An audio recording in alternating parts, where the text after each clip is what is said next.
Marcos Kapitulo 13. Og sa paggula niya sa templo, niingon kaniya ang usa sa iyang mga tinun-an, magtutudlo, tanawa kung unsang mga batuha, og unsang mga balaya. Og si Hesus miingon kaniya, nakita mo ba kining mga balayeng dagko? Walay igabilin nga usa ka bato sa ibabaw sa usa nga dili pagatumpagon. Og sa nagalingkod siya sa bukid sa mga olivo, sa atbang sa templo, na nagpangutana kaniya sa tago si Pedro, og si Jacobo, og si Juan, og si Andres. Tug-ani kami, anos kining mga butanga mahitabo, og unsay ilhanan kung kini nga tanan magakatuman na.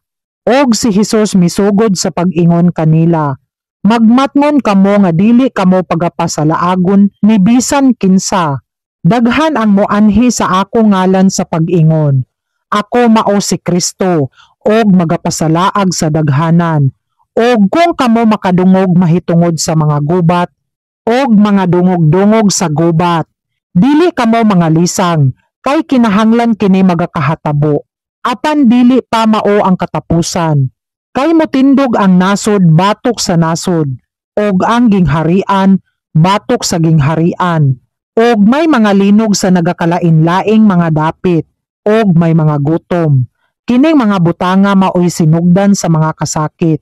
Apan magmatngon kamo sa inyong kaugalingon, kay igatugyan kamo sa mga hukmanan, og sa mga sinagoga, paghahampakon kamo, og pagadadon sa atubangan sa mga punuan, og mga hari, tungod kanako, alang sa pagmatuod kanila. Og kinahanglan igawali una ang maayong balita sa tanang mga nasod, og kung kamo ilang pagadadon sa hukmanan, og igatugyan, dili kamo magkaguol nga daan sa inyong igasulti, kundili ang igahatag kaninyo ni adtong taknaa, kana mao ang igasulti ninyo, kay dili kamo mao ang magsulti, kundili ang Espiritu Santo. Og managtinugyanay sa kamatayon ang igsuon sa igsuon, og ang amahan sa iyang anak, og ang mga anak motindog batok sa mga ginikanan, og magapapatay kanila. Og pagadumtan kamo sa tanang mga tao tungod sa akong ngalan, apan ang makalahutay hangtod sa katapusan kini mamaluwas. Apan kung makita ninyo ang pagdumot sa pagkalaglag nga magatindog sa dapit, diin dili niya angay pagatindugan.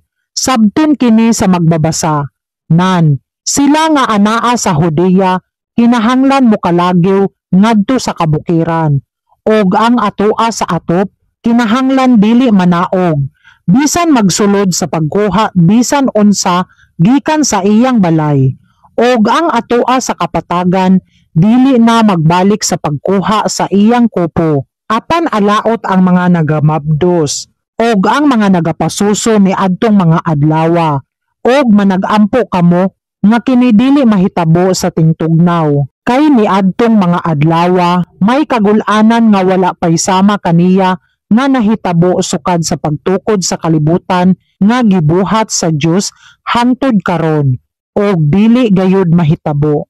Og gawas kung ang Ginoo nagapahamubo sa mga adlaw, wala untay unod nga maluwas. Apan tungod sa mga pinili nga iyang gipili, iyang gipahamubo ang mga adlaw. Og unya kung may tao nga moingon kaninyo, tan-awa ninyo, dinhi ania si Kristo. Kung tan-awa ninyo, atoa didto, dili kamo managpanoo. Kay may motindog mga bakakong Kristo, og mga bakakong manalagna, og magapakita og mga ilhanan, og mga kahibulungan, aron ilang mapasalaag kung mahimo ang mga pinili. Apan magmatngon kamo, ania karon, ginaingon ko nga daan kaninyo ang tanang mga butang. Apan ni adtong mga adlawa, sa tapos kadto nga kagul-anan, ang adlaw magangit-ngit, og ang bulan dili magahatag sa iyang kahayag. Ang mga bituon mga hulog gikan sa langit, og ang mga kagamhanan nga atoa sa mga langit, mga gubot, og unya hikit-an nila ang anak sa tao, nga moanhi sa mga panganod, nga adunay dakong gahom og himaya, Og unya pagasugoon niya ang mga manulunda og pagatigumon ang iyang mga pinili gikan sa upat ka hangin, sukad sa tumoy sa yuta hangtod sa tumoy sa langit. Karon sa higera managtuon kamo sa iyang sambingay, sa panahon nga ang iyang sanga manalingsing na og magapabuklad sa iyang mga dahon, hingbaluan ninyo nga haduol na ang ting-init. Ingon usab kamo ni ana, kung hikit-an ninyo nga nagakahatabo kining mga butanga, sabta ninyo nga siya anaa haduol sa mga ganghaan. Sa pagkamatuod nagaingon ako kaninyo, nga dili moagi kining kaliwatana, hangtod nga mahatabo nga tanan kining mga butanga.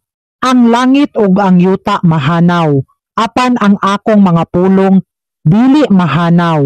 Apan nahatungod ni adtong adlawa og taknaa, walay kinsa nga nang hibalo. Bisan pa ang mga manulunda sa langit, bisan ang anak, kundili ang amahan.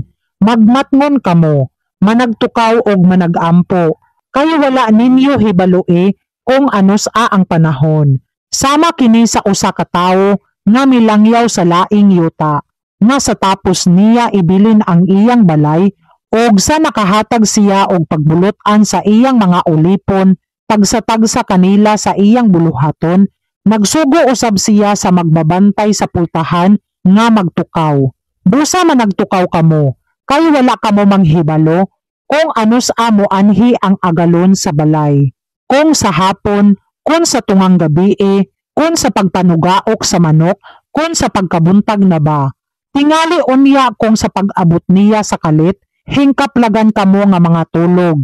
Og ang ginaingon ko kaninyo, sa tanan ginaingon ko, managtukaw kamo.